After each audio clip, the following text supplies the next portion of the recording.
Hi, peoples. My name is Carla Holland-Strange, and throughout the years, I have planned on writing a book, but my life expands so many things that it would take many books. So, what I decided to do would do a multimedia type novel. Part of my book will be in writing, part of it in pictures, and part of it in video. Because until you can actually see all of these things together, you can't get the whole picture. And yeah, what a picture it will paint. My stories won't go chronologically. They are going to go to what's nearest and dearest in my heart and what has to be said now rather than later, because there might not ever be a later. First off, my story's been told a lot by me because I seem to only be the one that cares about what happened to me and my son. This part will be in writing too, so that the ones that don't catch on one will catch on the other.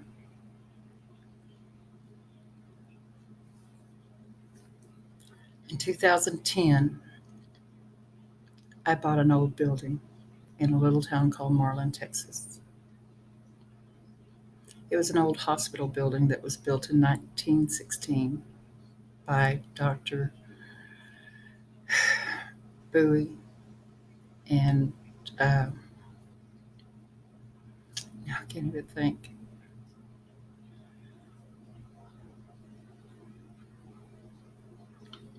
I don't guess it really matters, but it's called the Bowie Hospital. It does matter because the doctor that built it died for the town, and I will come back with it, but I'm one that I can't stop once I start.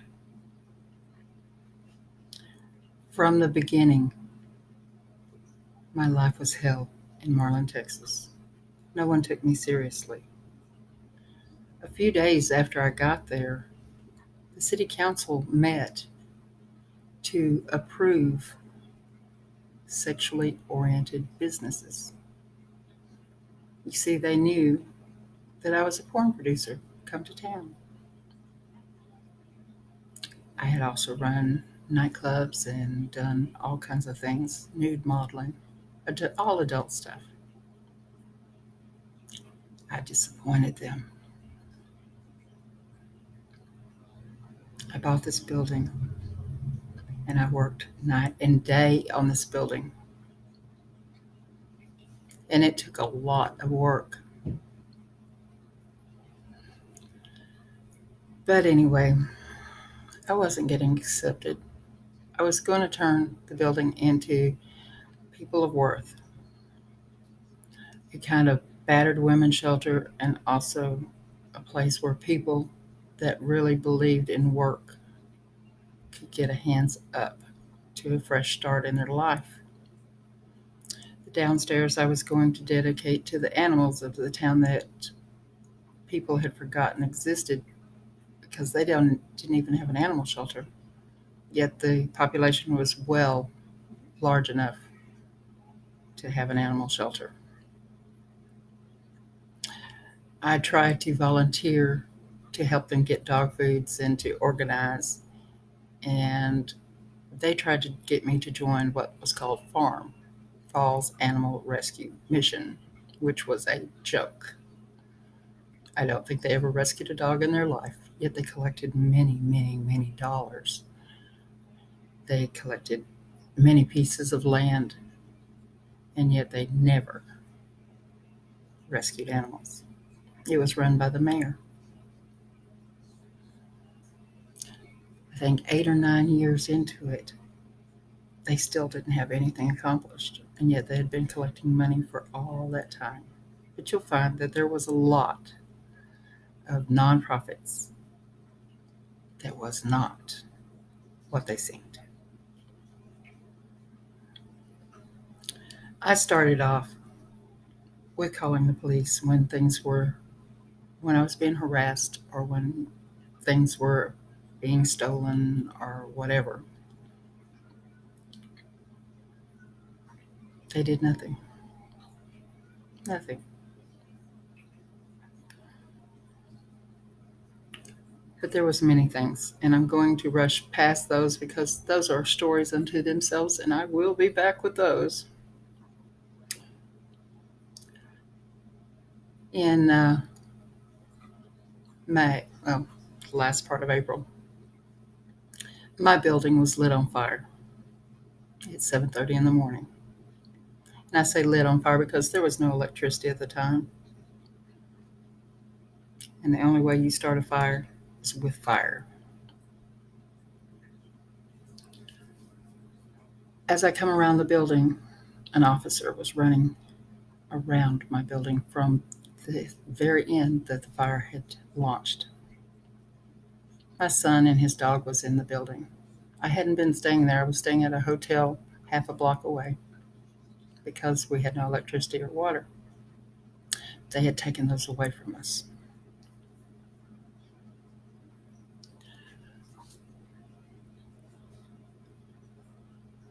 It was gone.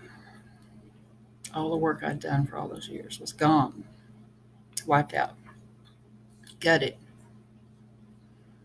My family pictures, my family stuff, my clothes, my furniture, all my work, gone. My son got out, but his dog didn't.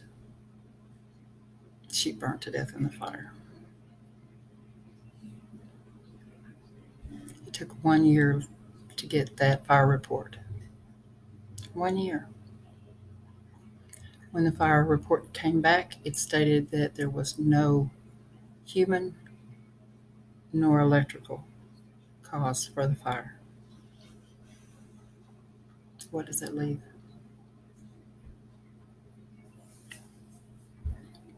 It also stated that there was no damage, under $5,000 worth of building damage, and no personal damage. I have pictures that will be part of this video and part of the book. 1 year to get that report. I moved into a little rent house, and I had to move things on foot, one thing at a time, what I could salvage out of my house, my building.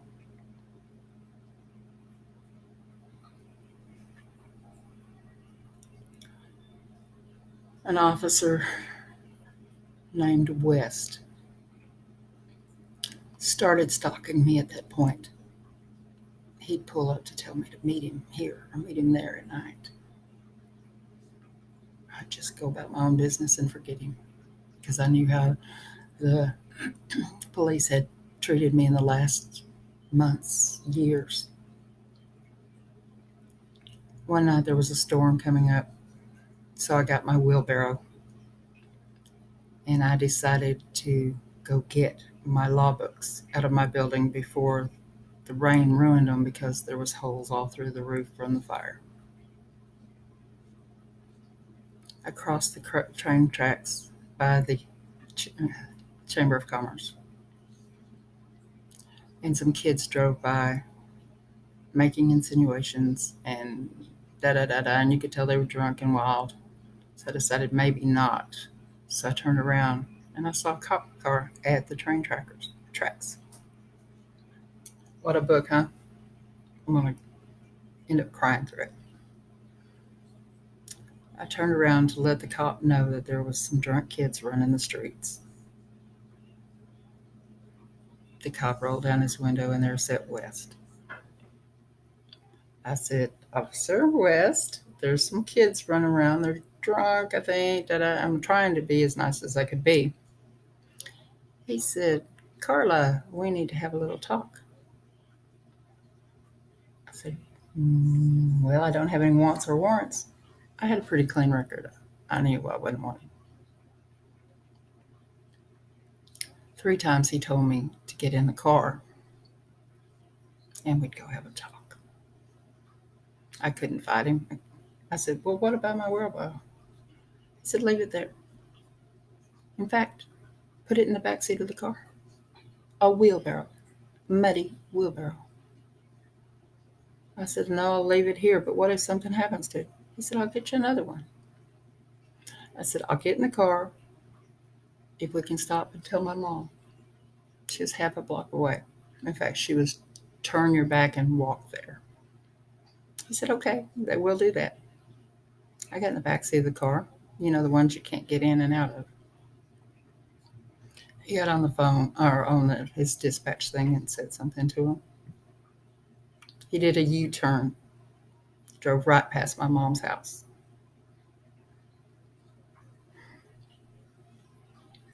Drove me straight out to the plantation apartments. 2nd floor, where he instructed me to get on my knees. And I did. I'm not going to lie to you and say, "Oh, I fought. I didn't. I did it. Because I didn't want to end up dead.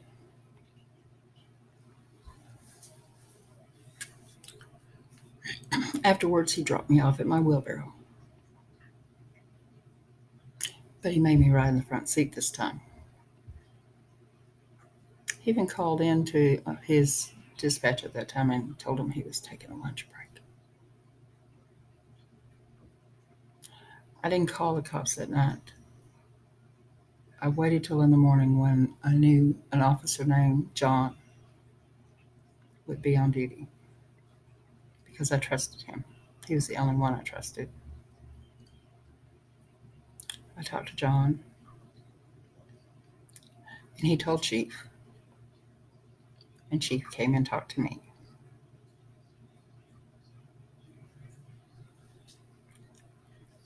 They had me file my first report with England, though neither one of them.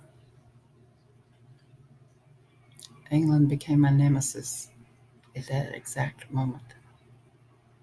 Maybe longer, since he'd done some stupid things in his training days, and I was the first one he got every time.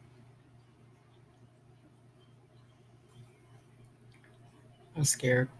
Said I wouldn't. I was scared. My son and I got into an argument about 4 days later, and who did they send out? West.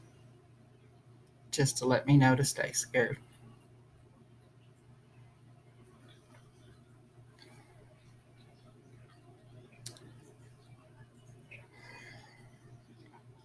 And I did. I stayed scared. 6 months down the road, the man's still on duty. But after I complained and complained and complained about him still working there, I started getting arrested over and over and over. Grass tickets, dog tickets, set in jail for so many days this time, so many days that time. $6,000 worth of grass tickets. Loose dog tickets that weren't even my dogs. I have it on video. They weren't even my dogs. John admitted they weren't.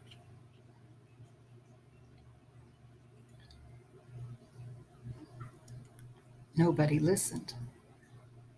Nobody cared. Every month I'm sitting in that court with Denny Lessman, the municipal judge, spending most of his time humiliating me in front of everyone else. He didn't call me Miss Strange. He called me Carla. The very first court, at lunch, he asked me if I could help him hang a painting. Is that proper procedure? Mm-mm. He would intentionally leave me to the last to be called.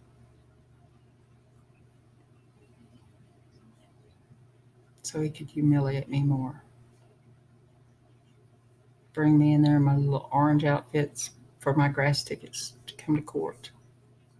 So he could humiliate me. He'd ask the others, "Do you want to end up like Miss Strange?" Then he called me Miss Strange. When I went in to file my second internal affairs complaint, my house was raided 3 days later. 3 days later, in which I had said it was going to happen a year before. I knew what they had intended to control me.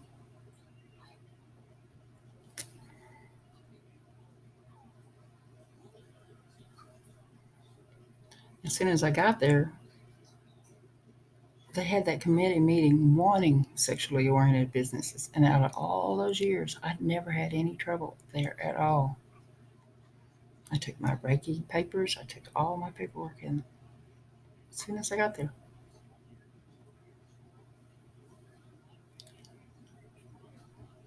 But I'd also done one other thing. I'd filed a complaint with the EPA and had the EPA coming out on the very same timeline that they had me in jail. So I wouldn't be there to talk to the EPA when they got there. You'll see the paperwork. When they kept calling me and calling me and calling me that day, I told them on the phone I knew they were cops. But they weren't really. I mean, the one that showed up was a jailer. I actually thought, and he's actually the maintenance man. I told you on the phone I knew you were cops. I did not talk about sex with you. I did not try to sell anyone to you. They brought a counterfeit $100 bill in. I didn't touch it. I made him set it down, but I could tell it wasn't even real. Which was funny. I had tried to turn in counterfeit money over and over there, and they would not take counterfeit money, and I thought that was their job.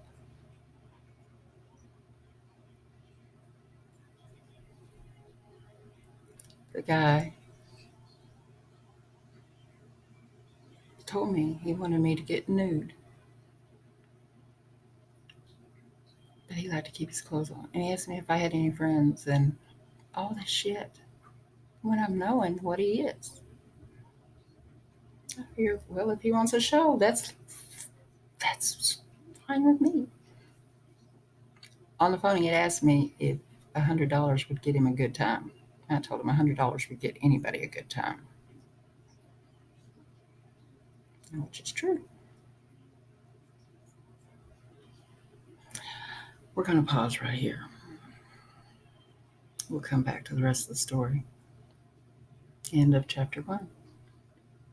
Do you want to see how it all comes out? I do.